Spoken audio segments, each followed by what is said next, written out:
मैया को सब पता है, इतनी जल्दी तेरा पेट भर ही ना सकता।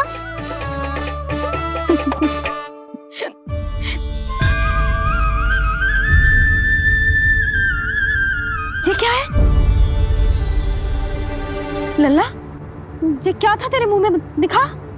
ओहो, मैं तो भूल ही गया था कि मेरे भीतर ही तो सारी सृष्टि समाई हुई है। मैया ने उसकी झलक देख ली, अब क्या होगा? क्या हुआ यशोदा? सुनो जी, जी हमारे लल्ला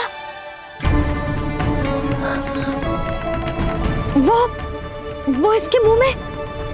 क्या? भूल जाओ ना मैया, कुछ नहीं था मेरे मुंह में। लल्ला मुंह खोल के बाबा को दिखा। अरे क्या देख रही है उसके मुंह में? अवश्य ही मेरा दृष्टि भ्रम होगा, किंतु ऐसा भ्रम। अरे बताओ ना यशोदा, या फिर मुहूर्त शीघ्र ना बताने की बात का प्रतिशोध ले रही हो तुम? ना ऐसी बात ना है। तो फिर बताओ ना क्या बात है? हा? मैंने लल्ला के मुंह में कुछ देखो। क्या देखो? अब फंस गया मैं। मैया बाबा को सब कुछ बता देंगी और राय का पहाड़ बन जाएगा। फिर कैसे संभालूंगा इन दोनों को? ऐसे लगो जैसे जैसे जैसे पूरा का पूरा ब्रह्मांड। ब्रह्मांड लल्ला के मुंह में। अच्छा, तुम मेरा मुंह देखो।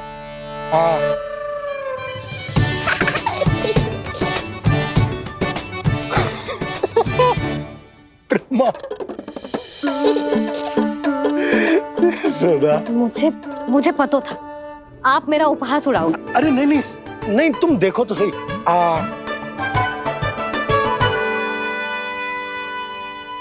ब्रह्मांड ना सही, गोकुल तो दिखना चाहिए। अरे गोकुल को राजा हूं मैं, है कि ना? है? देखो, अरे देखो तो। धन्यवाद बाबा, आपने इस बात को गंभीरता से नहीं लिया, इसलिए अब मैया भी नहीं लेंगी। आज तो बचा लिया आपने। आज के बाद ना आपको कुछ बताऊंगी ही ना। आप जाओ, नामकरण उत्सव की तैयारी करो। और हाँ, इस बार भी उत्सव छोटा ही करना है, जे तो मत ही बोलना आप। हाँ। अब इसे कैसे समझाऊं कि हम कोई भी उत्सव बड़ा ना कर सकते? व्यर्थ ही कंस की दृष्टि पड़ जाएगी हम पर।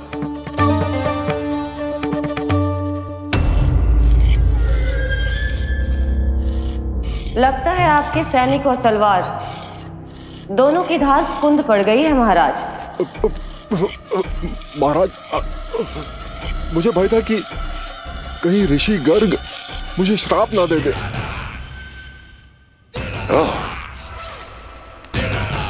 तो श्राप से भयभीत हो गए दुर्जन,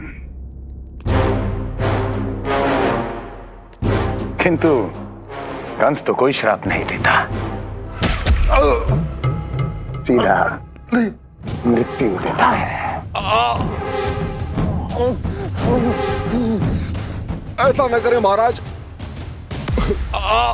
दया करें, दया निदान। यदि मैं उनकी इच्छा के विरुद्ध भीतर जाने की कोशिश करता तो जितनी सूचना मुझे मिली है उतनी भी नहीं ला पाता। तब आपको कैसे पता चलता महाराज कि आपकी बहन और बहनोई मात्र अपनी मृत संतानों के श्राद्ध के लिए वहां नहीं गए थे?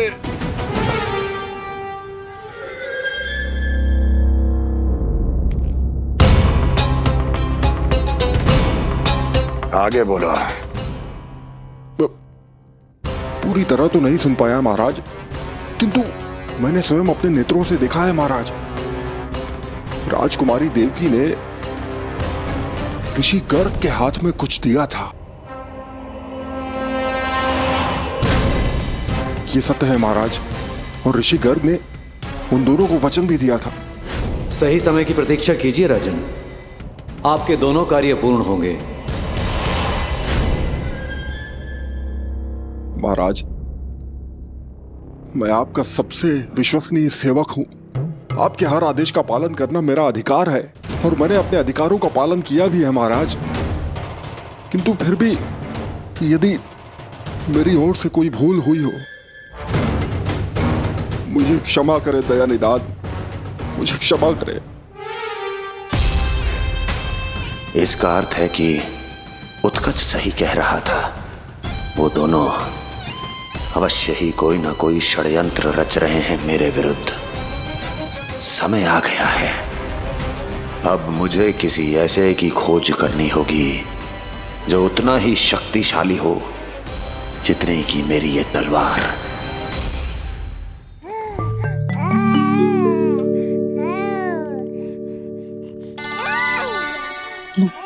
अभी से पुकारने लगो जी, अभी तो आई हूँ रसोई में।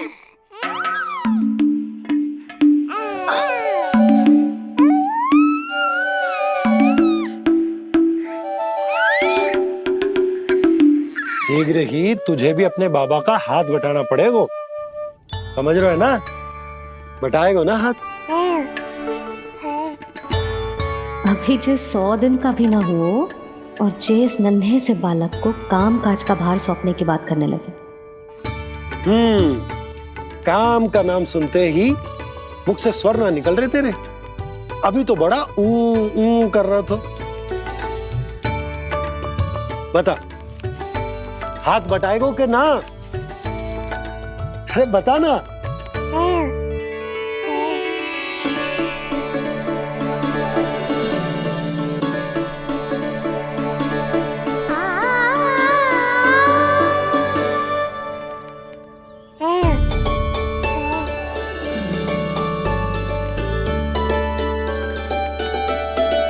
कल तू पूरा 100 दिन को हो जाएगा लल्ला। पंडित जी आएंगे, तुझे नया नाम मिलेगा। देखो तो मन में तो इनके भी कितना उत्साह भरो है, बस दृष्टि में मैं ही आती हूँ। और कल तुझे वो नाम मिलेगा लल्ला जिससे पूरा संसार तुझे पहचानेगा।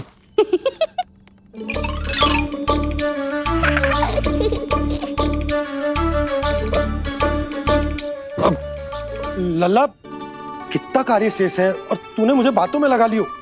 मुझे क्यों फंसा रहे हो बाबा? छुपाने की कोई आवश्यकता ना है। जितनी उत्साहित मैं हूँ उतने ही उत्साहित आप भी हो इसके नामकरण को लेके, पता है मुझे। लल्ला के नामकरण पे उसके बाबा उत्साहित ना होंगे? बिल्कुल होंगे, इसीलिए तो कह रही हूँ अपना उत्साह बांटो अपने लल्ला के साथ। मैं अभी आई। अच्छा, ऐसे तो तुम लल्ला को छोड़ के कहीं ना जाती। अभी कहाँ चली? रोहिणी जिज्जी के पास, और कहाँ? लल्ला और उसके दाऊ के नामकरण की तैयारी करनी है कि ना? कितने लोगों को आमंत्रित करना है, कितने प्रकार की मिठाइयां बनानी है, ढोल वाले को कितने बजे का समय देना है, ये सब सुनिश्चित करना है ना, ताकि ये उत्सव गोकुल का सबसे बड़ा उत्सव हो। अरे सूची देनी है जिज्जी को।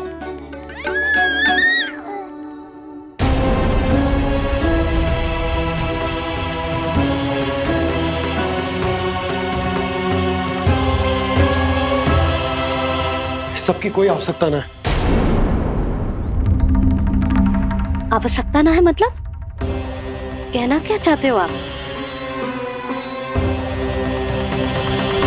मैं ये कहना चाहता हूं कि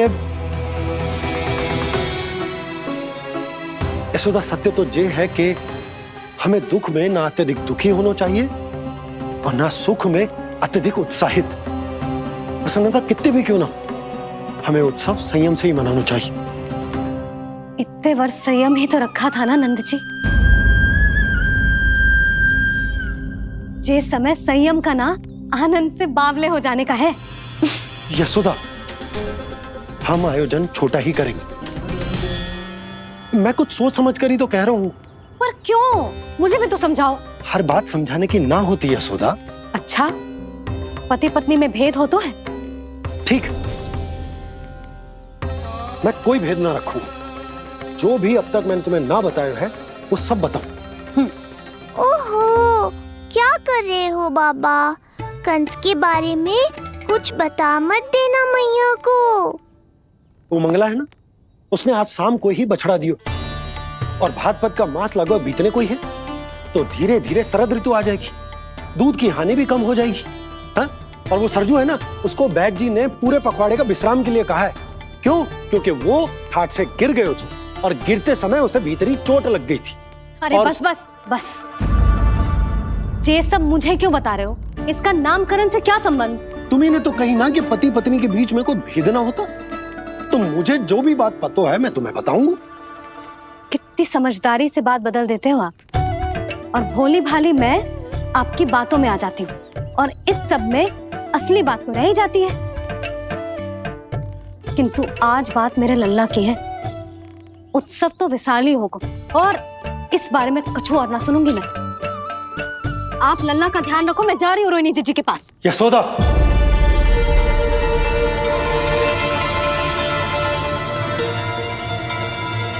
बात केवल सुनने की ना होती, उसे समझना भी पड़ता है।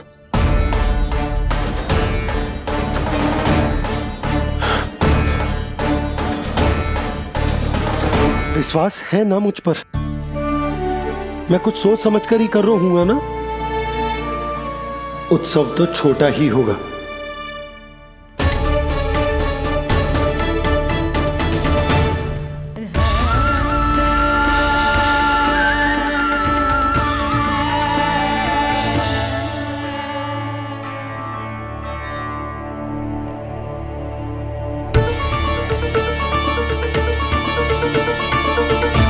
क्षमा करना लल्ला, तेरी मैया को डांटना पड़ गया।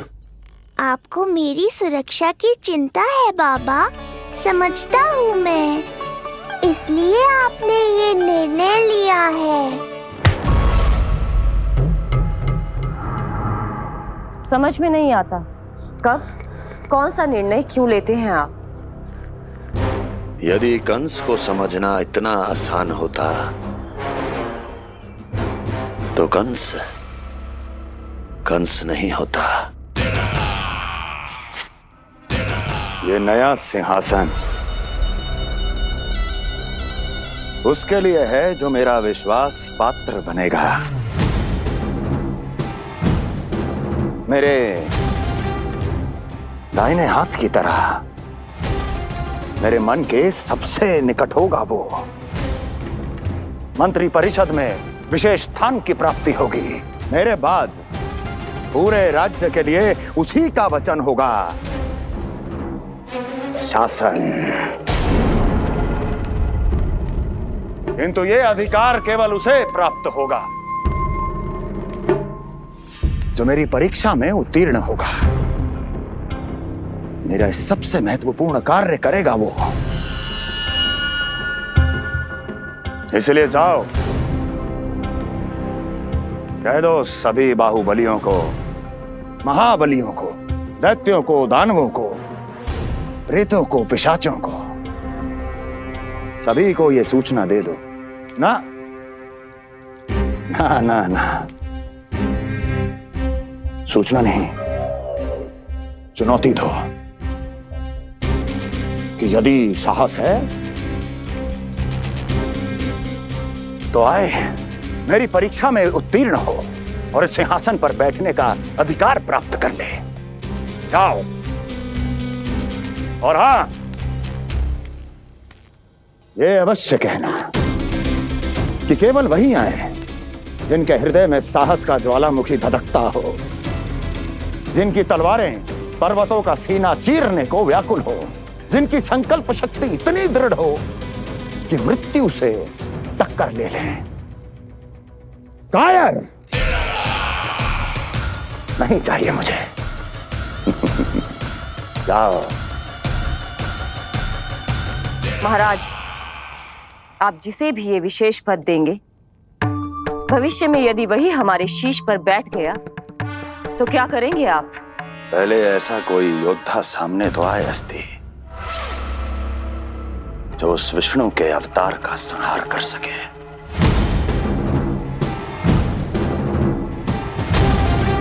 और जहां तक प्रश्न है हमारे शीश पर बैठने का,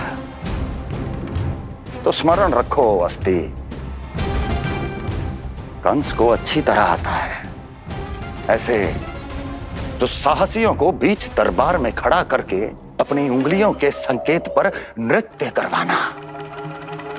ता दीर्घ ता। और अपना कार्य सिद्ध होने के बाद उनके तन से उनके शीश को उतारना कंस को भली भांति आता है।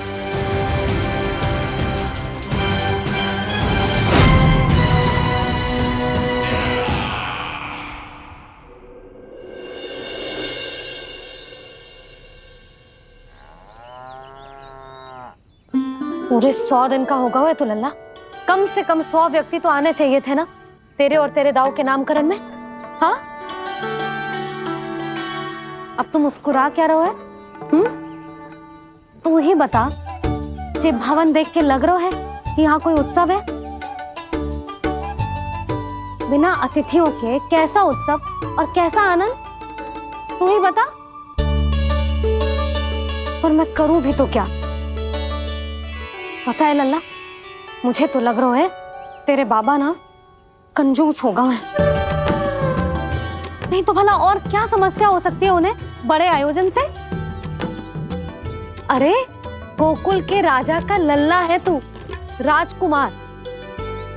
यदि तेरा आयोजन बड़ा ना होगो तो भला किसका होगो?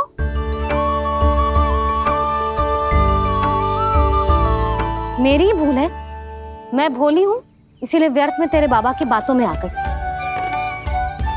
मैं भोली हूं ना, व्यर्थ में उनका कहा मान गई।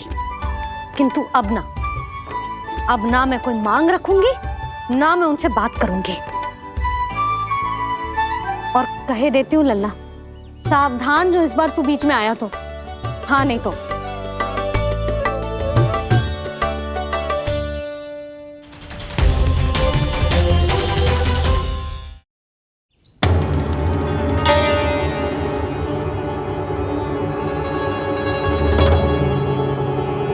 क्या होगा? हाँ, सब ठीक तो है ना? आप इतनी चिंता में क्यों हो जी? कोई बुरी सूचना तो ना मिली? अब जे मत ही कहना कि जे भी मुझसे छुपाना पड़ेगा। जो भी है मुझे बताओ। पंडित सदानंद जी महाराज वो नामकरण के लिए ना आ सके। उनकी बिटिया के पांव भारी, उसे लिवाने वो समझाने गए। ये तो शुभ समाचार है।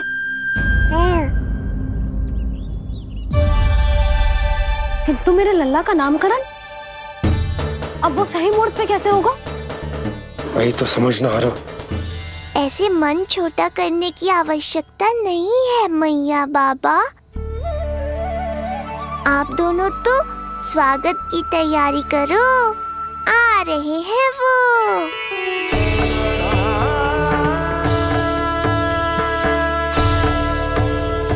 लो, आ गए वो जिनकी मुझे प्रतीक्षा थी। आप दोनों व्यर्थ ही चिंता कर रहे थे।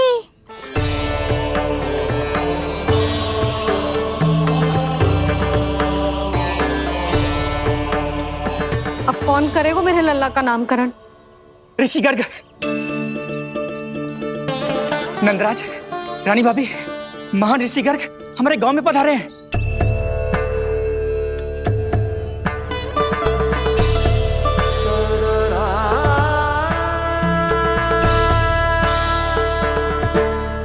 ऋषि गर्ग गोकुल में? हाँ नंदराज, और कह रहे थे उन्हें यादव राज वासुदेव जी ने भेजो है रानी जी के पास। अरे तो तुम लोग खड़े खड़े क्या देख रहे हो? जाओ उनके सत्कार की तैयारी करो। जी यशोदा, उनके स्वागत की तैयारी करो। सुनो जी, वो तो यादवों के कुलगुरु है ना, रोहिणी जीजी के यहाँ आए हैं, हमारे यहाँ आएंगे। आप देखती जाओ मैया, वो सीधे हमारे घर ही आएंगे।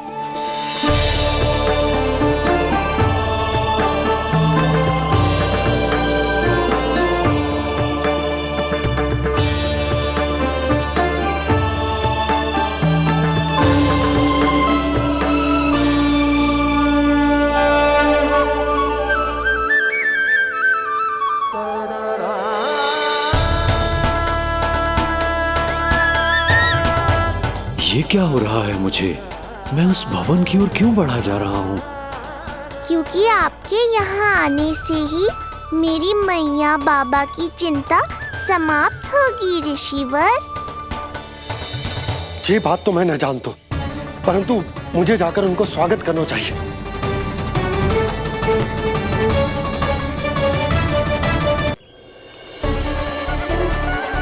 गुरुदेव, कल्याण हो। भगवान श्री नारायण के महान भक्त आज हमारे गांव में पधारे। हमारा जीवन सफल है गया आज। वो भवन आपका है नंदराज? आपके शुभ चरण पड़ेंगे तो हमारा जय भवन पवित्र हो जाएगा। इतने बड़ी ऋषि अगर हमारे घर पधारेंगे तो हमारे तो भाग्य ही संवर जाएंगे। मैया आपके दर्शन को तरस रही है ऋषिवर। संकोच मत कीजिए, अब आप ही जाइए। पधारिए गुरुजी। न जाने क्यों मेरे पांव अपने आप ही आपकी भवन की तरफ जाने को व्याकुल है नंदराज। पधारिए गुरुदेव, आइए।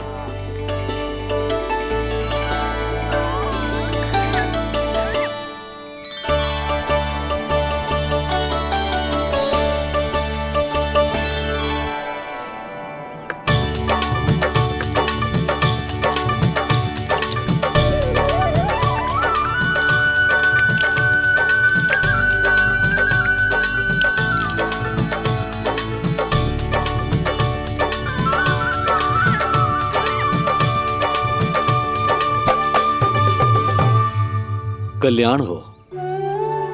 पधारिए।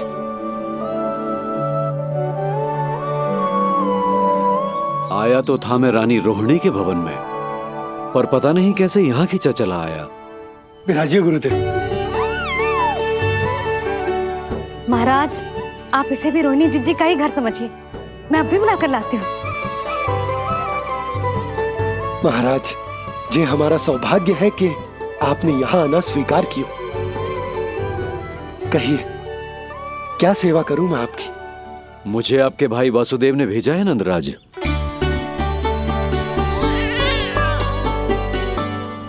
प्रणाम गुरुदेव। स्वामी जी ने आपसे इतनी दूर आने का आग्रह किया है। अवश्य ही कोई बड़ा कारण होगा। कारण तो है। आपके पुत्र का नामकरण करने आया हूं मैं यहाँ।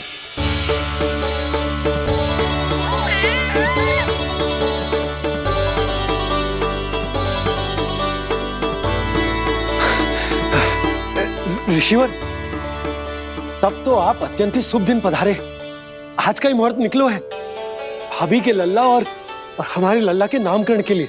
परंतु पंडित जी गांव से बाहर हैं, इसीलिए आप। अब तो आप यहाँ आ गए हो, आप हमारे भी लल्ला का नामकरण कर दो ना। पुत्री, ये क्या कह रही हो तुम?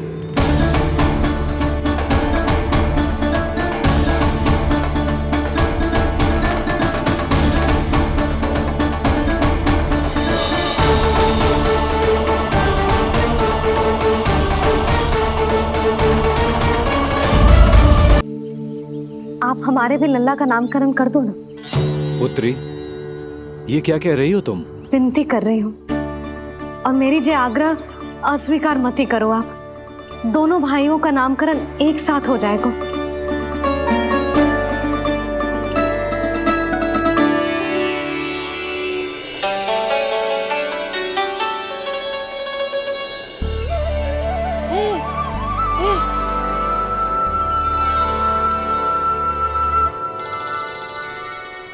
कितने प्यारे और निर्दोष बालक हैं।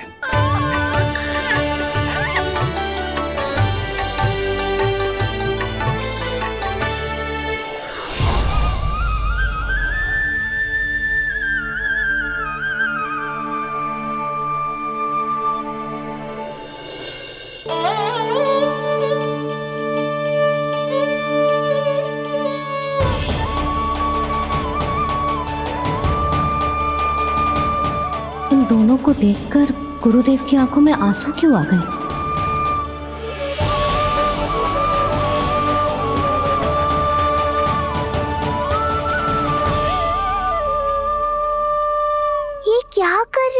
ऋषिवर, संभालिए अपने आप को, नहीं तो मेरा रहस्य खुल जाएगा आज। अरे ऋषिवर, हाथ मत जोड़िए। इससे पहले कि गड़बड़ हो जाए, अपनी नमस्कार मुद्रा को आशीर्वाद मुद्रा में बदल दीजिए। बात को समझिए, मैंने ये अवतार मैया और लल्ला के अद्भुत संबंध का अनुभव करने के लिए लिया है, पर आपकी भावुकता के कारण यदि मैया को मेरा सत्य पता चल गया तो ये संबंध ही बदल जाएगा।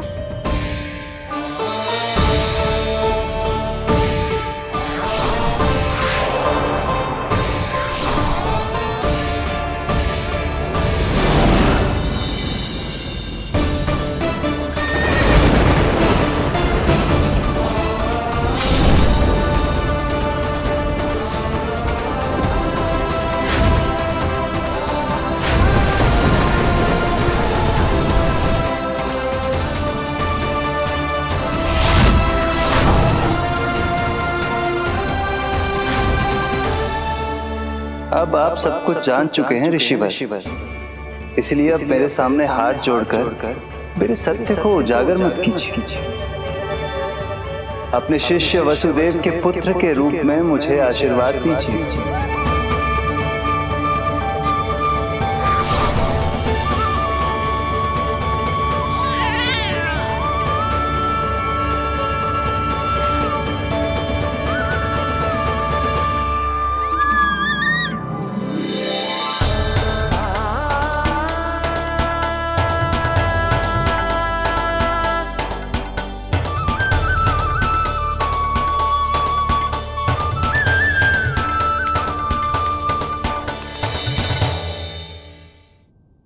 ऋषिवर, आप मौन क्यों हैं? और आपकी आंखों में आंसू, सब कुछ ठीक है ना?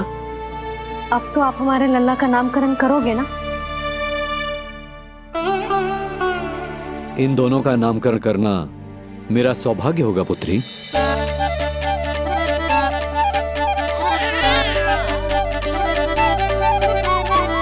परंतु ये गोपनीय रूप से करना होगा।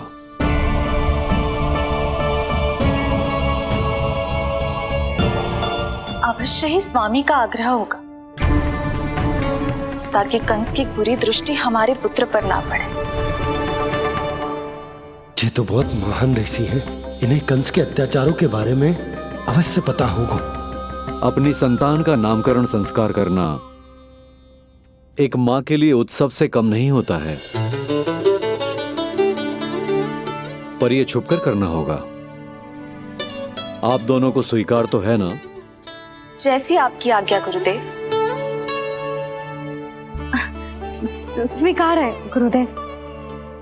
तो फिर कहाँ करना है हमें नामकरण का प्रबंध? गुरुदेव, मंदिर सही रहेगा? उससे पवित्र स्थान तो हो ही नहीं सकता है। ऋषिवर, आप तनिक विश्राम कीजिए, हम लोग प्रबंध करते हैं। मैं कुछ समय इन बालकों के साथ व्यतीत करना चाहूंगा। ये तो इनका सौभाग्य होगा। हमें आज्ञा दीजिए।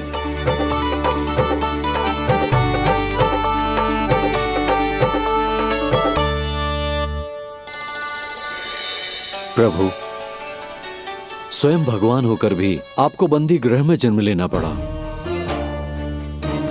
अब अपनी मां को छोड़कर दूसरी मां के यहां पलना पड़ रहा है। जब से गोकुल आए हैं, छुप छुप कर रहना पड़ रहा है। इतनी नन्ही सी अवस्था में दुष्ट कंस के कितने ही आक्रमणों का सामना कर चुके हैं आप। और जिस उत्सव में सभी सप्तऋषियों और सभी देवी देवताओं को साक्षी बनकर आना चाहिए, उस नामकरण उत्सव को यहां एकांत में करना पड़ रहा है। क्यों प्रभु, इतने कष्टों को सहकर ये अवतार क्यों लिया है आपने? दुष्टों का नाश करने के लिए धर्म की स्थापना करने के लिए और सबसे अधिक मैया की ममता का अनुभव करने के लिए। पर इसके लिए इतने कष्ट? मानव जीवन लिया है तो कष्ट तो उठाने ही पड़ेंगे ऋषिवर। मानव जीवन की आंच जला रही है, फिर भी आप मुस्कुरा रहे हैं प्रभु। ये कैसा अनोखा अवतार है। आंच में जलकर भी यदि मैं नहीं मुस्कुराऊंगा तो अपने भक्तों को क्या शिक्षा दूंगा मैं? आज एक कंस का प्रकोप है, भविष्य में सहस्रों कंस होंगे और आने वाले युगों में होंगे अनगिनत कंस। उस समय मेरे भक्तों को पता होना चाहिए कि अपने कष्टों को कैसे सहना है और धर्म के पथ पर अडिग कैसे रहना है।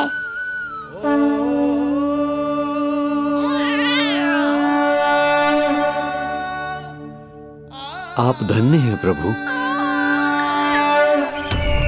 देखा अस्ति, जब सिंह दहाड़ता है तो वन के सभी जीव जंतु इकट्ठे हो ही जाते हैं। वो सब जो मेरा विश्वास पात्र होने का अधिकार और ये सिंहासन पाना चाहते हैं, सामने आए। बुद्धि के बिना बल अपंग होता है महाराज, और मेरे पास बुद्धि और बल दोनों हैं। आप केवल आदेश दीजिए किसका संहार करना है।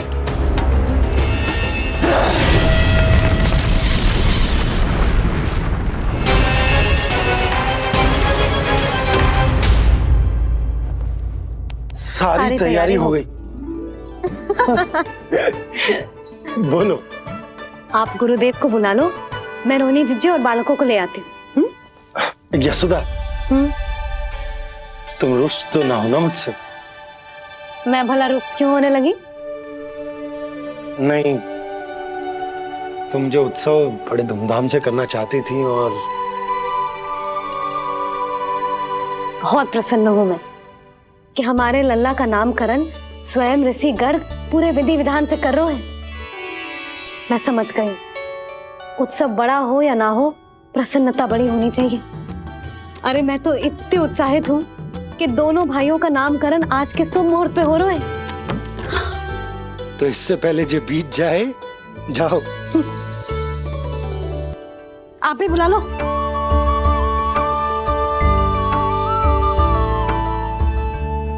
यहाँ सब के सब एक से बढ़कर एक है, तो फिर अपने कार्य के लिए किसका चुनाव सबसे पहले करूं? मेरा सामर्थ्य तो आपने अभी तक देखा ही नहीं महाराज। चुटकी बजाकर शत्रुओं का विनाश कर सकता हूं मैं।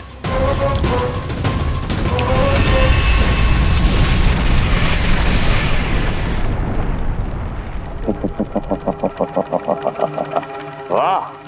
किंतु आपने तो बताया ही नहीं कि करना क्या है। वध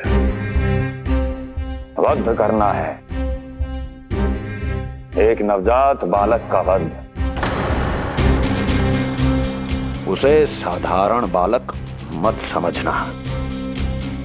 गोकुल में नंद के घर पल रहा वो बालक विष्णु का अवतार है।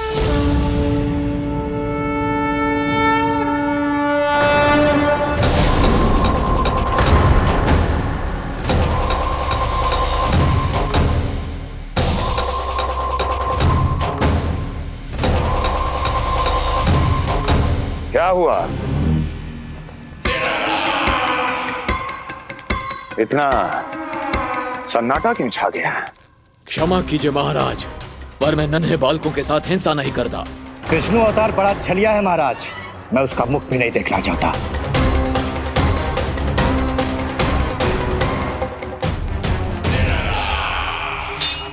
जाने दो इन्हें। वैसे भी इस सिंहासन के लिए मुझे कायरों की कोई आवश्यकता नहीं। जाने दो।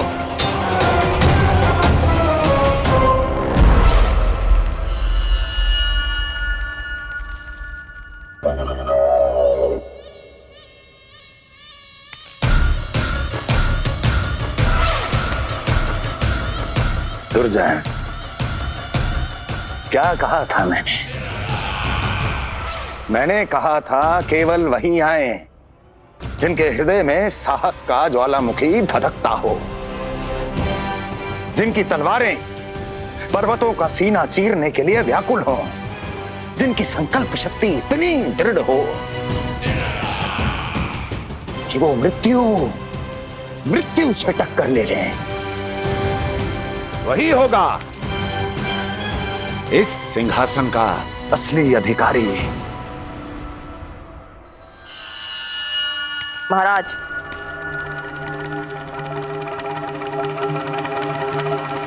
ना तो आपके दिए इस सम्मान का कोई मूल्य रह गया है और ना ही आपके भय का। अभी अभी आपने ही कहा था ना कि जब वन में कोई सिंह दहाड़ता है तो उस वन के सभी जीव जंतु एक जगह एकत्रित हो जाते हैं, परंतु उसी वन में जब कोई बब्बर सिंह दहाड़ता है तो वही जीव जंतु भय के मारे इधर उधर भागने लगते हैं। निश्चित ही वो बालक इन सब के लिए बब्बर सिंह बन चुका है। उसका भय हमारे साम्राज्य की नींव हिला रहा है महाराज।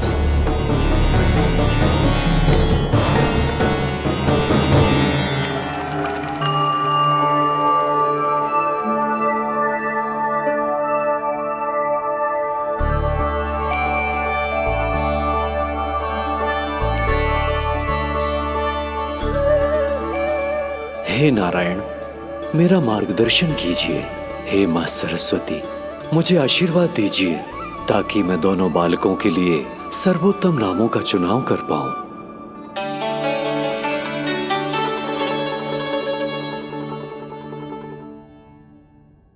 आपके पुत्र को बड़े भाई के कर्तव्य का निर्वाह करना है और इस दायित्व को प्रभु श्री राम से अच्छा किसने निभाया है? जैसा अटूट संबंध उनका अपने भाइयों के साथ था, मैं श्री नारायण से प्रार्थना करता हूं कि वैसा ही प्रेमपूर्ण संबंध इसका भी अपने छोटे भाई के साथ हो।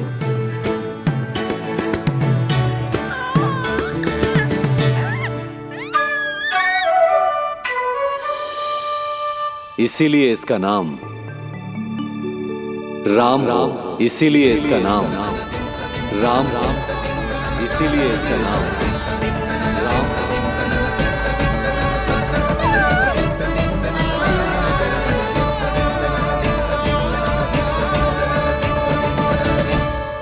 बड़े भाई में आदर्श, न्याय, संकल्प बल के साथ साथ शारीरिक बल भी होना चाहिए।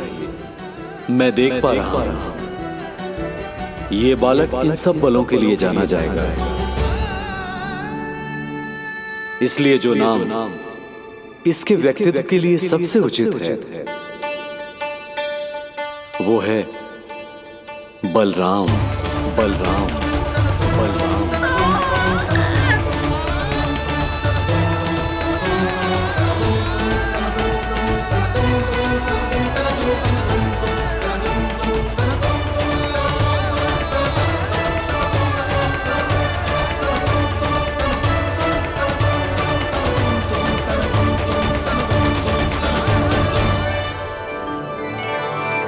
बलराम,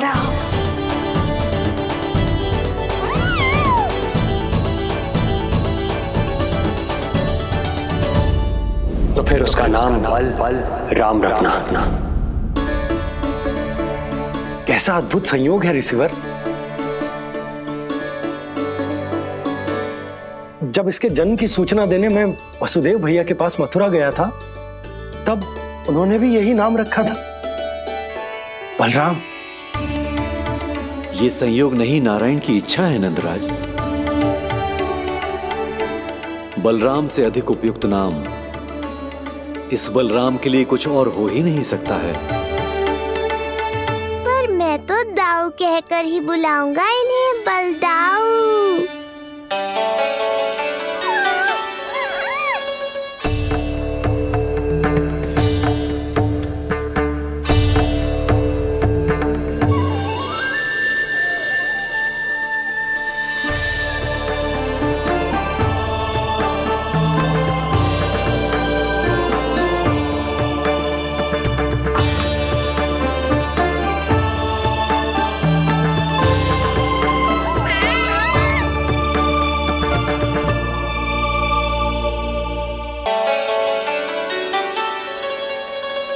सुना पुत्र, आज से तुम्हारा नाम होगा बलराम।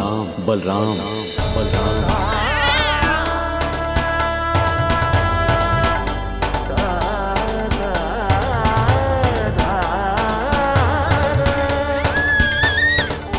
गुरुदेव, कितना अद्भुत नाम दिया है आपने इसे।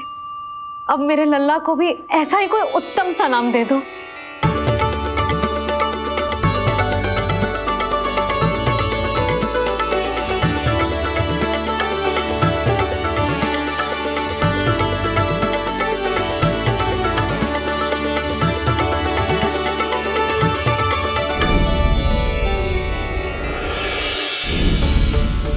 ये कठिन दायित्व आपने ही मुझे सौंपा है प्रभु, इसे निभाने की क्षमता भी आप ही दीजिए।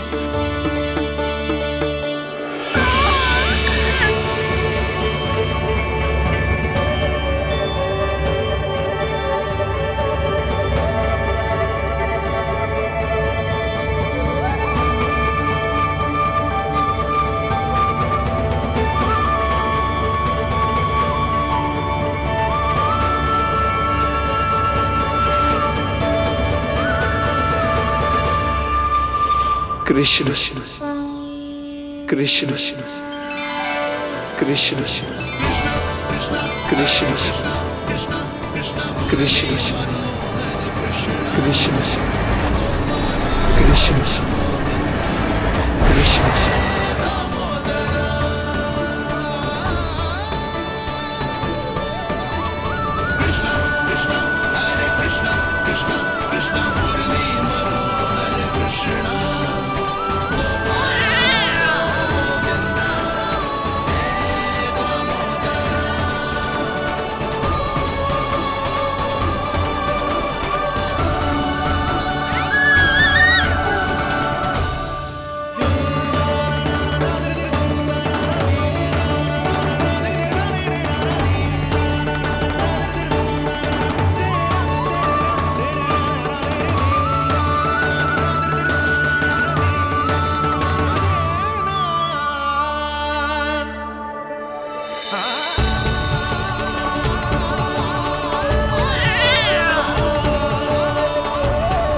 कृष्ण कोई साधारण शब्द नहीं है,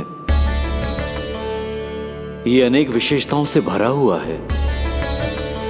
क बना है कमलकांत से, अर्थात वो जो श्रीपति विष्णु जैसा हो।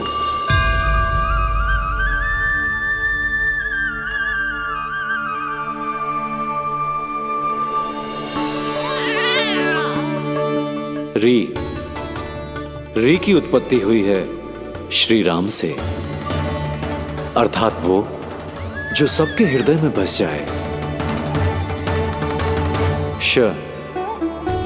ऐश्वर्य के स्वामी विष्णु के लिए, अर्थात वो जो समृद्धि लेकर आए।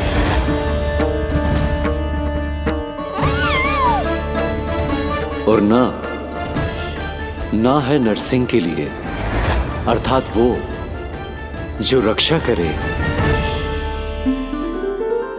और अंत में आकार की मात्रा सूचक है अग्निदेव का, अर्थात वो जो स्वयं तप कर सबको पवित्र कर दे।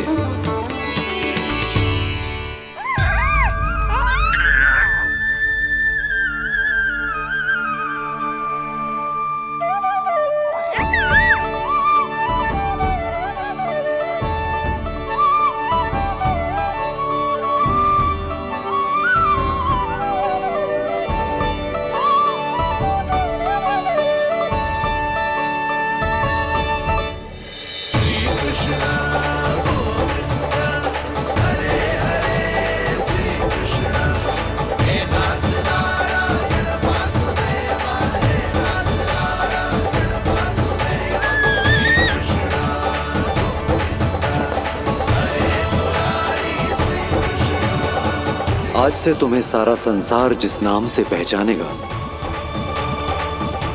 वो नाम है कृष्ण।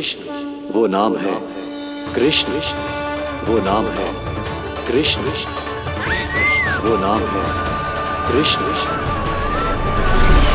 कृष्ण कृष्ण कृष्ण कृष्ण कृष्ण कृष्ण कृष्ण कृष्ण कृष्ण कृष्ण कृष्ण कृष्ण कृष्ण।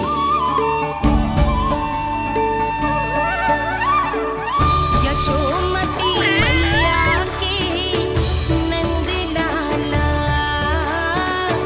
यशोमती मैया के नंद लाला।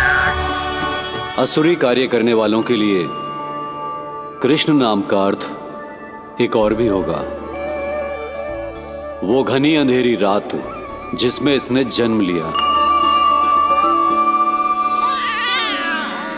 पर इससे जो प्रेम करते हैं उन सभी के लिए कृष्ण नाम का अर्थ होगा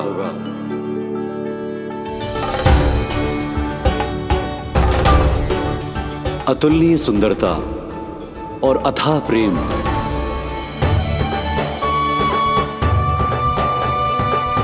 इन दोनों विशेषताओं का साक्षात स्वरूप होगा ये कृष्ण।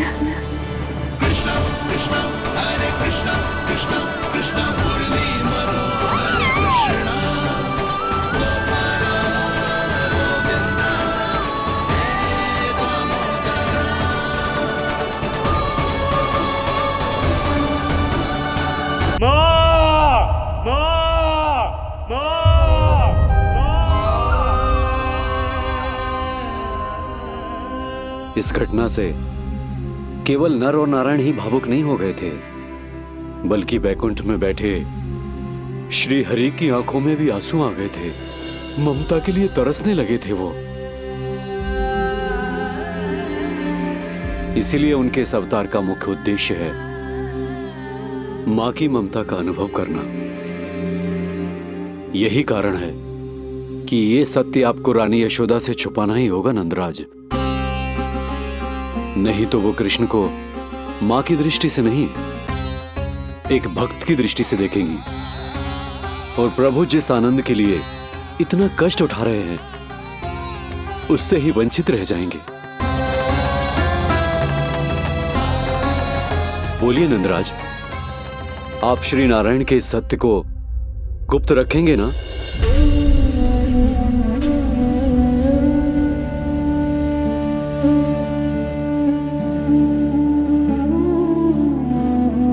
प्रभु ने मुझे कैसी दुविधा में डाल दिया है गुरु।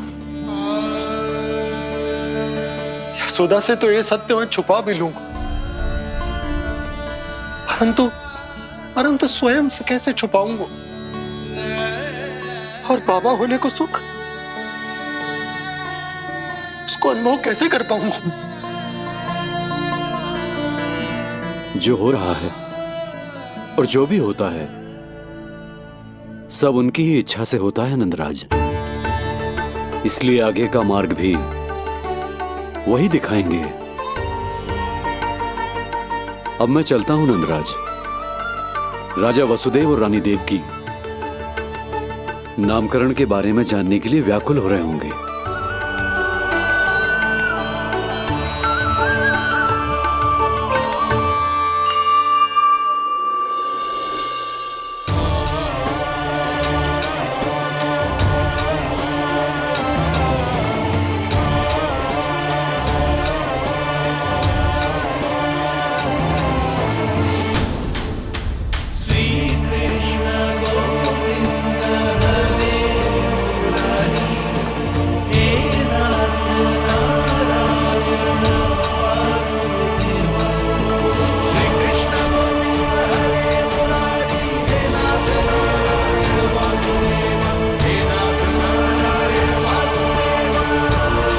सत्य यह है नंदराज, कृष्ण राजा वासुदेव के पुत्र हैं।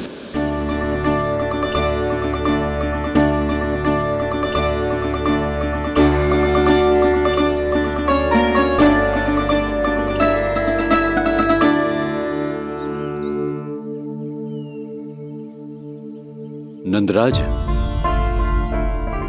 अपने आप को संभालिए और शांत चित्त से घर लौटिए। और हां, स्मरण रखिए कि प्रभु ने आपको बहुत ही बड़ा उत्तरदायित्व सौंपा है, आपको उसे निभाना ही होगा।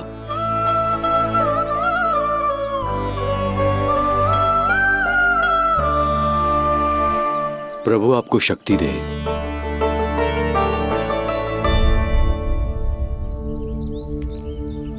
आप बहुत सौभाग्यशाली हैं नंदराज।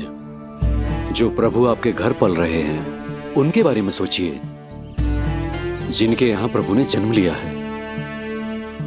वो दोनों तो प्रभु की बाल लीलाओं से पूरी तरह से वंचित हैं।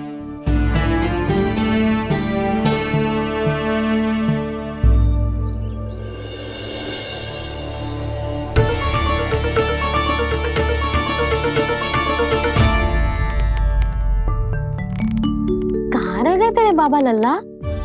जे आए क्यों ना अब तक?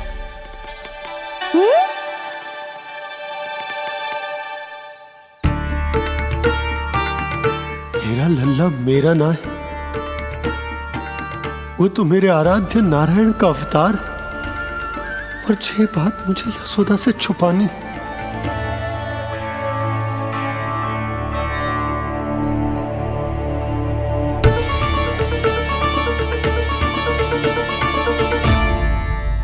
बाबा वहीं खड़े मत रहो, अब आ भी जाओ ना।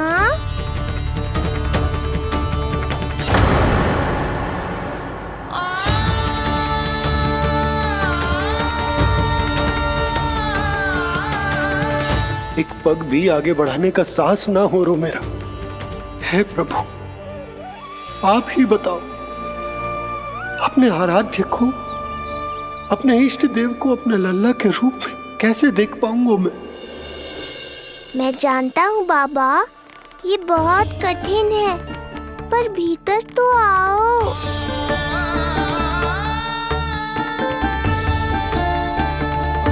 अब आ भी जाओ बाबा, ऐसे बाहर कब तक खड़े रहोगे आप?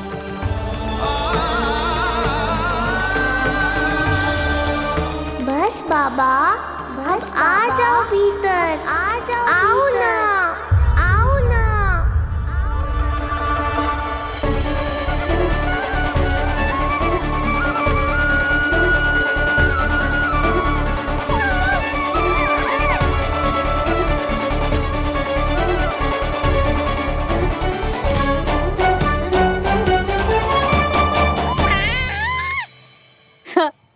समझो? जब तू इधर उधर भाग रहा होगा तो तुझे बुलाने के लिए मैं तुझे ऐसे पुकारूंगी, कृष्ण। और जब तू शैतानी करेगो ना लल्ला, मैया को तंग करेगो, तो मैं तुझे क्रोध में ऐसे बुलाऊंगी, कृष्ण। हाँ। इसे सत्य पतो ना है, इसीलिए कितनी अच्छी तरह से मैया होने का कर्तव्य निभा रही है। पर मैं अब बाबा होने का कर्तव्य कैसे निभा पाऊंगा?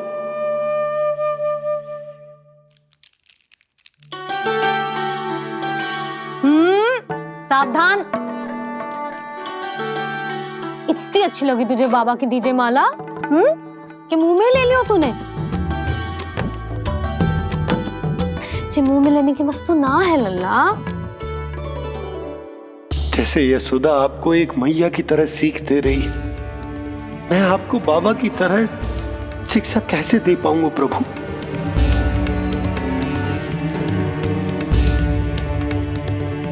कृष्ण, अभी मना किया ना मैया ने? ये तो प्रभु को ही डांट रही है। सावधान, जो फिर से मुंह में लिया तो।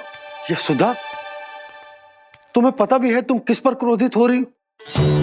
हाँ, अपने लल्ला पर। और किस पर? मेरे कहने का अर्थ ये है कि तुम्हें सच में पता भी है जे कौन है? स्वयं प्रभु ने मुझसे कहा है, किसी और प्राणी को इसके बारे में भनक तक नहीं लगनी चाहिए। और रानी यशोदा को तो बिल्कुल नहीं, और रानी यशोदा को तो बिल्कुल नहीं, और रानी यशोदा को तो बिल्कुल नहीं। यही कहना चाहते हो ना आप कि मैं गोकुल के राजकुमार को डांट रही हूँ? अरे पर मैया और बाबा का स्थान तो हर पद से ऊंचा होता है ना जी। माँ और बाबा को तो अधिकार होता है ना प्रेम करने का भी और भूल पर डांटने का भी। बस यही बात आपको समझनी है बाबा, फिर सब पहले जैसा हो जाएगा। मैं समझता हूँ जे, पर जे विचार के जे केवल हमारा पुत्र ना है, ये स्वयं नारायण का अवतार भी है, इसे अपने मन से निकाल ना पा रहा हूं मैं। ओहो, आपको समझाना तो मैया को संभालने से भी अधिक कठिन है बाबा। लल्ला, अरे लल्ला। जशोदा जी, आपने हमें नामकरण के लिए ना बुलायो। कोई बात ना है, लेकिन ये तो बताओ कि लल्ला का नाम क्या रखो है? हाँ भाभी, बताओ ना। हाँ जी, अब और प्रतीक्षा ना हो रही हमसे। इसका नाम रखो है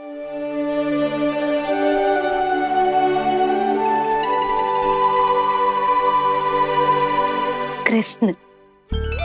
कृष्ण बहुत प्यारा नाम है, लेकिन थोड़ा कठिन है।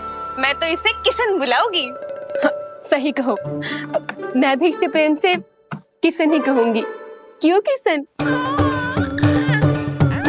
मेरे लिए तो जे किसना है।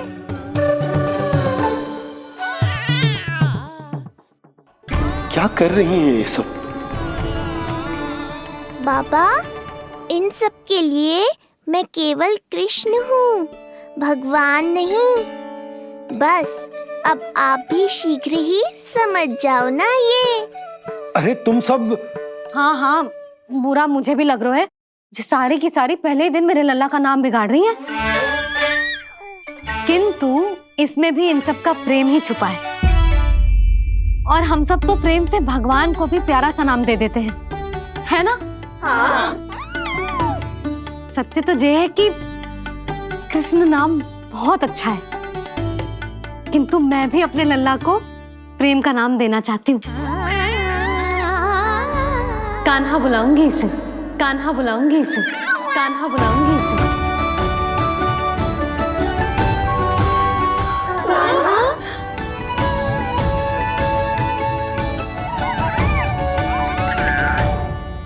कान्हा, अनोखी ध्वनि, सहज सा मीठा। मैं भी इसे कान्हा ही पुकारूंगी।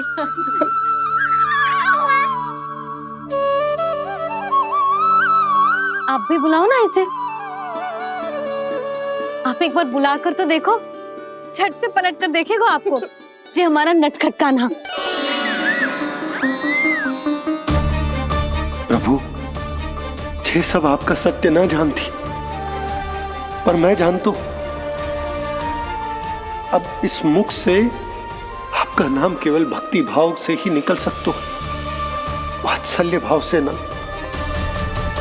जी की लल्ला का भी तो नामकरण हुआ था ना अपने लल्ला के साथ। हाँ भाभी, क्या नाम रखा गया है इसका? हाँ, बताओ ना। हाँ भाभी, बोलो ना। बताओ ना जीजी।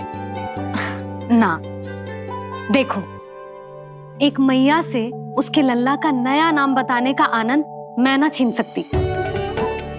यदि तुम सबको कान्हा के दाऊ का नाम जानना है तो चलो सबके सब रोहिणी जीजी के पास। हाँ, सही कहो। मैं अभी आई। हाँ,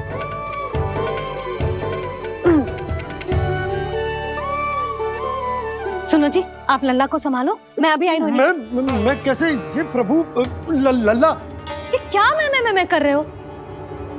क्या हो गया आपको? मैं शीघ्र ही आ जाऊंगी। यशोदा, मुझसे दूर कब तक रहोगे बाबा?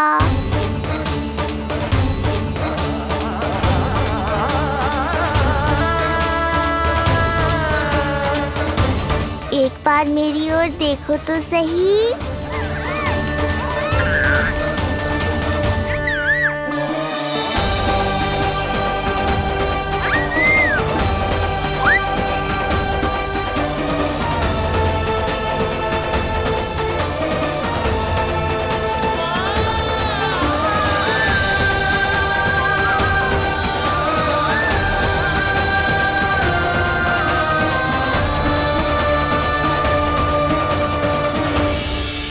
प्रभु, मुझे दुविधा में डालकर आप मुस्कुरा रहे हो।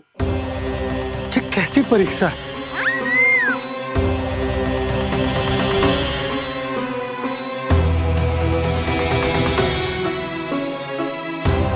ये क्या कर रहे हैं आप? पिता का स्थान पुत्र के चरणों में नहीं होता, पुत्र के सिर के ऊपर होता है उनका हाथ, उनका वरदहस्त। प्रभु, आप चाहते हो कि मैं आपका सत्य यशोदा को न बताऊं। यशोदा चाहती है कि मैं आपको लल्ला की तरह अपने गोद में उठाकर आपसे बातें करूं। मेरी आंखें चाहती हैं कि मैं आपको अपने इष्ट देव, अपने आराध्य के स्वरूप में देखूं। और मेरा हृदय चाहता है कि मैं आपको अपने पुत्र के स्वरूप में देखूं। अब आप ही बताओ प्रभु, अब मैं इस परिस्थिति में क्या करूं? मुझे कुछ समझ में ना आ रहा। आप ही का आसरा है प्रभु। आप ही को सहायता करनी होगी। आप ही बताइए कि किस प्रकार एक भक्त अपने भगवान को अपने लल्ला के स्वरूप में देखे,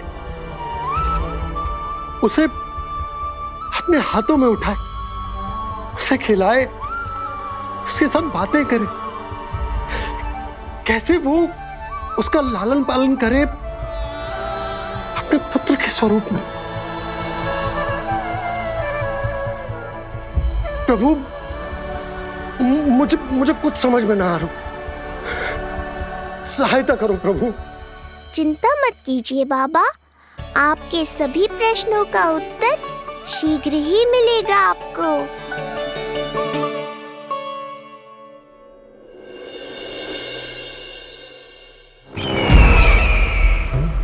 ऋषि गर्ग पधारे हैं महाराज।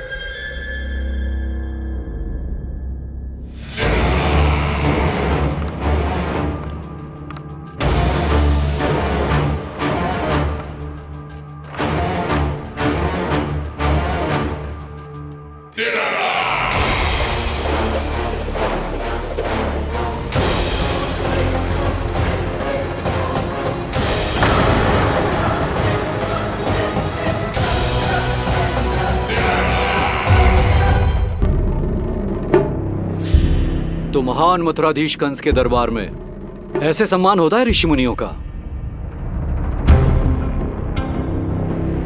नहीं ऋषिवर, ये तो केवल एक उदाहरण है कि कैसे एक विष्णु भक्त का सम्मान नहीं किया जाना चाहिए। तब तो अच्छा ही है।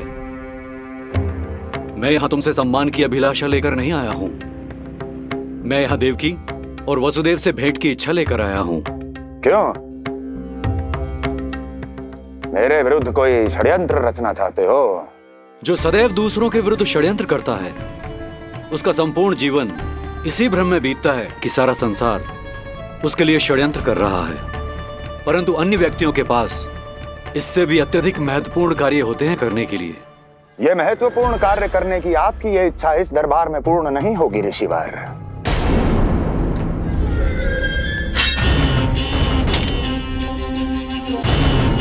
मैं आपको उन दोनों से भेंट करने की आज्ञा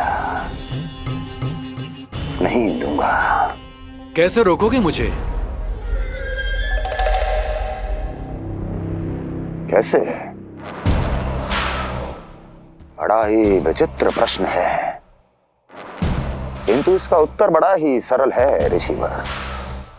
जानते हैं मेरे दिन का आरंभ कैसे होता है? किसी ना किसी का संहार करके। और यदि एक संहार और हो जाएगा तो मुझे क्या अंतर पड़ेगा? स्वयं से एक प्रश्न पूछो कंस। स्वयं से एक प्रश्न पूछो कंस। मेरा संहार करने के लिए, जिस संकल्प शक्ति की आवश्यकता है, संकल्प शक्ति की आवश्यकता वो है तुम में। कर पाओगे मेरा संहार? जिस संकल्प शक्ति की आवश्यकता है, जिस संकल्प शक्ति की आवश्यकता है, वो है तुम में। वो कर पाओगे मेरा संहार, कर पाओगे मेरा संकल्प शक्ति की आवश्यकता है, संकल्प शक्ति की आवश्यकता। बोलो कंस, बोलो। यदि मैंने श्राप दे दिया, यदि मैंने श्राप दे दिया, कौन सा कवच तो तुम्हारा उसे सत्य होने से रोक पाएगा, उसे सत्य होने से रोक पाएगा। बोलो कंस, बोलो। यदि मैंने श्राप दे दिया, यदि मैंने श्राप तुम्हारा कौन सा कवच तो तुम्हारा उसे सत्य होने से रोक पाएगा, उसे सत्य होने से रोक पाएगा। ऋषिवर, यदि आपके हृदय में स्वामी के विरुद्ध षड्यंत्र करने की इच्छा नहीं है तो महाराज भी आपको किसी से भेंट करने से रोकना नहीं चाहेंगे, है ना महाराज?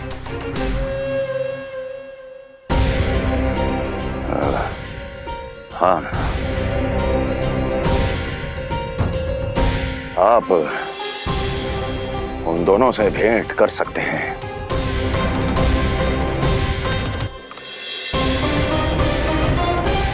दुर्जन, इन सब पर दृष्टि रखो।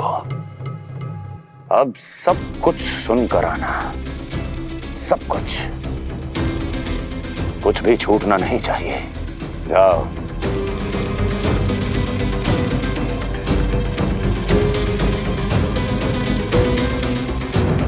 लगता है प्राप्ति राजकार्य सीख रही है मुझसे।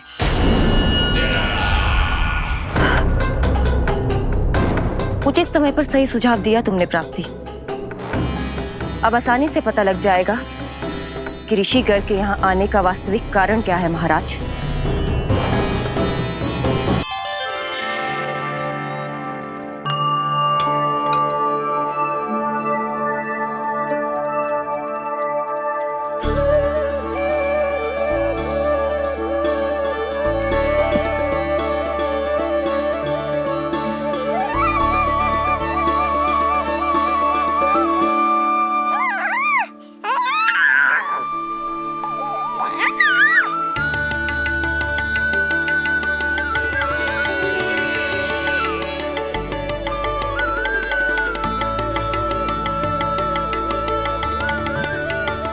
स्वयं नारायण मेरे घर में है तो ये फूल उनके चरणों में क्यों चढ़ा रहा हूं? तैयार को मेरा लल्ला। किंतु बुरी दृष्टि वाला टीका लगाना तो भूल ही गई तेरी मैया। अभी आ।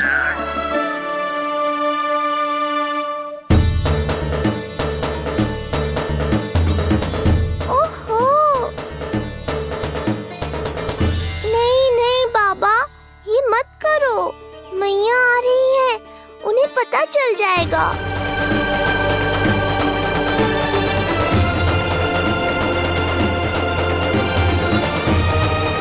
ये फूल तो आपके चरणों के लिए ही बने हैं प्रभु, इन्हें स्वीकार करें।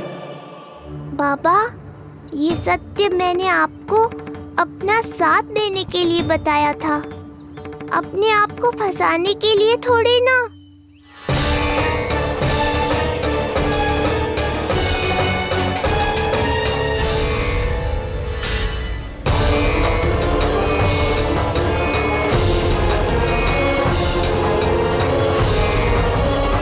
नारायण नारायण।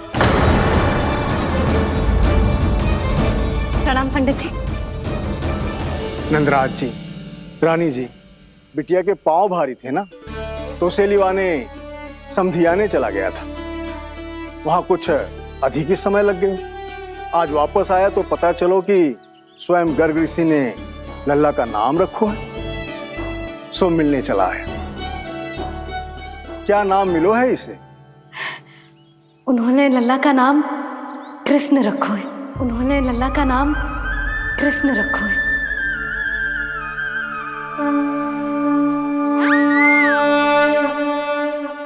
कृष्ण, आहा, उत्तम, अति उत्तम, बहुत मधुर नाम है। ऐसा लगता है जैसे आप स्वयं श्री नारायण का नाम ले रहे हैं।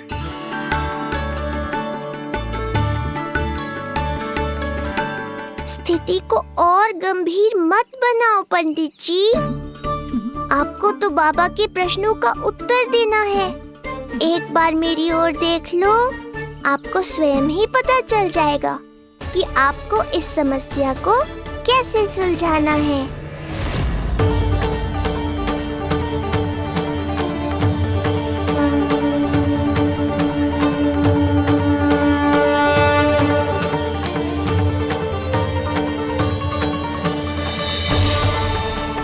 पंडित जी मेरे लल्ला को टकटकी बांध के देखे क्यों जा रहे हैं?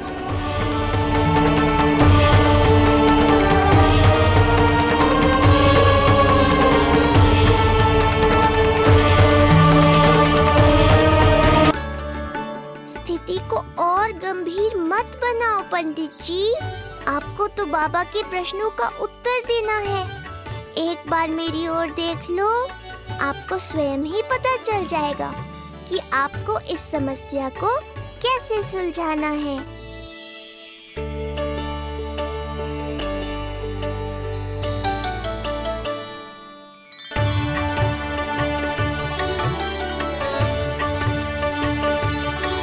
क्या हुआ पंडित जी?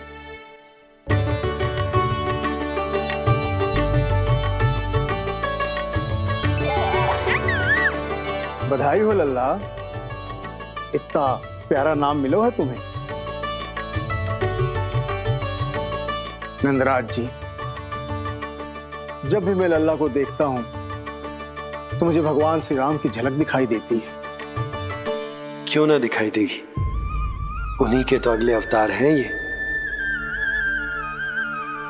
कभी कभी तो मन में विचार आता है कि एक वो भी समय था जब भगवान इस धरती पर अवतार लेते थे और हम मानव के बीच में घूमते फिरते खाते पीते थे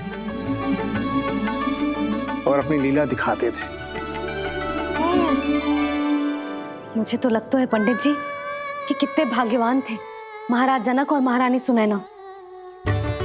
उन्होंने माता सीता को जन्म न दियो और महारानी कैकई जिन्होंने प्रभु राम को जन्म न दियो, फिर भी उनके पालन पोषण का सौभाग्य प्राप्त हुआ उन्हें। कल्पना करो पंडित जी, कितने पुण्य अर्जित किए होंगे उन्होंने पिछले जन्म में, कितनी तपस्या की होगी कि जिनकी गोद में सारा संसार है वो श्री नारायण और माता लक्ष्मी उनकी गोद में खेले।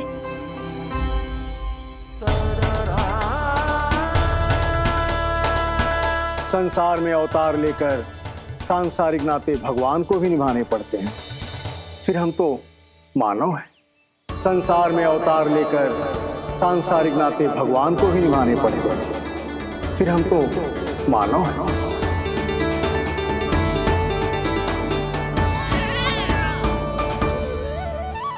जो हो रहा है और जो भी होता है सब उनकी ही इच्छा से होता है नंदराज, इसलिए आगे का मार्ग भी वही दिखाएंगे।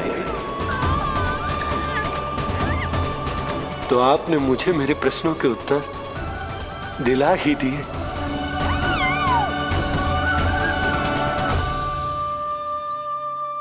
मैं भी क्या क्या बातें करने लगा। लगता है नाना बनने की प्रसन्नता का प्रभाव है जी। हमारी बिटिया को लक्ष्मी हुई है ना। बधाई हो पंडित जी, बहुत बहुत बधाई हो। मैं मैया और उसकी बिटिया से अवश्य मिलने आऊंगी। बधाई हो पंडित जी। अब मुझे आज्ञा दीजिए, वैद्य जी से कुछ औषधियां लेनी है मुझे। नारायण नारायण।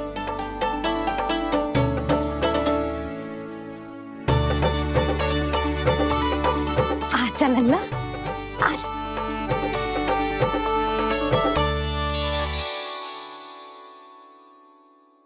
ठीक है।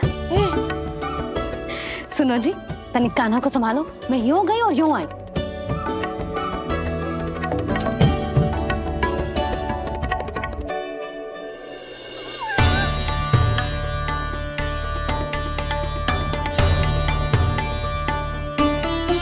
क्या हुआ?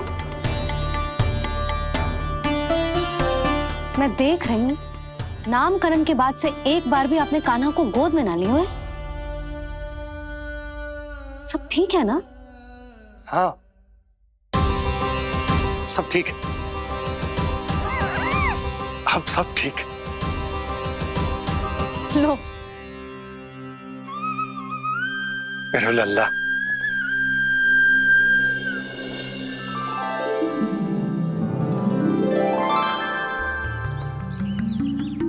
आपका बहुत बहुत धन्यवाद ऋषिवर। यादवों का कुलगुरु होने के नाते ये तो मेरा कर्तव्य था पुत्री। मुझे क्षमा कर दे लल्ला। कुछ समय के लिए मैं अपने कर्तव्य से भटक गया था। सब कुछ पूरे विधि विधान से संपन्न हुआ है।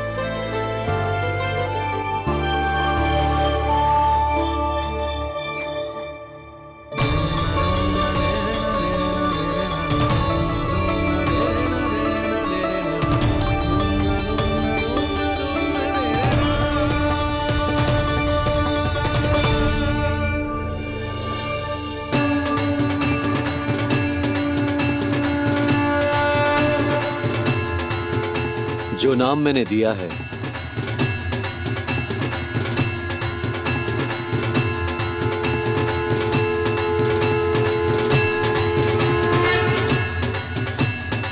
आप मुझे क्षमा कर दो बाबा, मैंने आपको इतनी दुविधा में डाल दिया।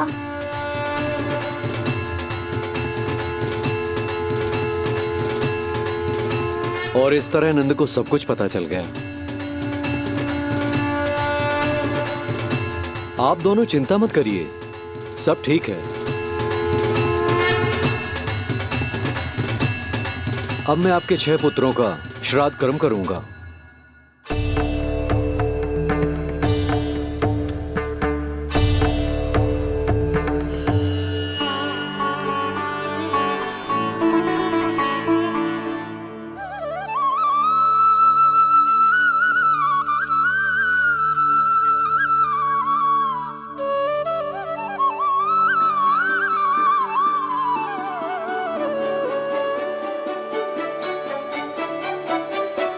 कान्हा,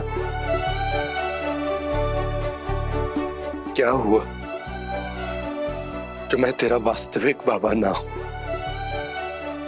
क्या अंतर पड़ तू कि तुम मेरे आराध्य के अवतार हो?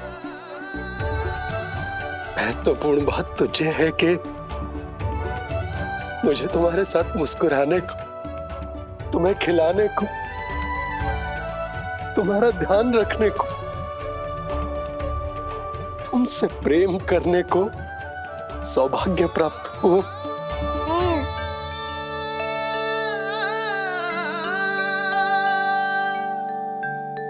बाबा, सत्य जानने के बाद अब आपको केवल प्रेम ही नहीं करना है, मुझे डांटना भी है जब मुझसे कोई भूल हो जाए या मैं कोई शरारत करूं। तुमने मुझसे कुछ कही कान्हा, पर ये सब जानने के बाद तुम्हें कैसे डांट सकता हूँ? बताओ ना कि कैसे मैं तुम्हें ये कहूँ? वो सब आप मुझ पर छोड़ दो बाबा। शीघ्र ही जीवन की माया आपको अपने प्रभाव में ले लेगी और आप ये सब भूल जाओगे। पर जब जब मेरी दिव्यता की झलक संसार को मिलने वाली होगी और मेरा सत्य मैया को पता चलने वाला होगा, तब तब आपको इसका स्मरण हो जाएगा। इसका अर्थ है कि गुरुवर ने सही कहा था। श्री हरि की आंखों में भी आंसू आ गए थे, ममता के लिए तरसने लगे थे वो। इसीलिए उनके इस अवतार का मुख्य उद्देश्य है माँ की ममता का अनुभव करना। जो सत्य है कि इस अवतार का मुख्य उद्देश्य माँ की ममता का अनुभव करना। वो तो है बाबा, पर उसके साथ साथ आपका प्रेम पाना भी है। जानते हो, किसी संकट की स्थिति में आपको सब कुछ स्मरण क्यों आएगा? ताकि आप मैया को सत्य पता चलने से रोक पाओ। बोलो बाबा, आप मेरी सहायता करोगे ना?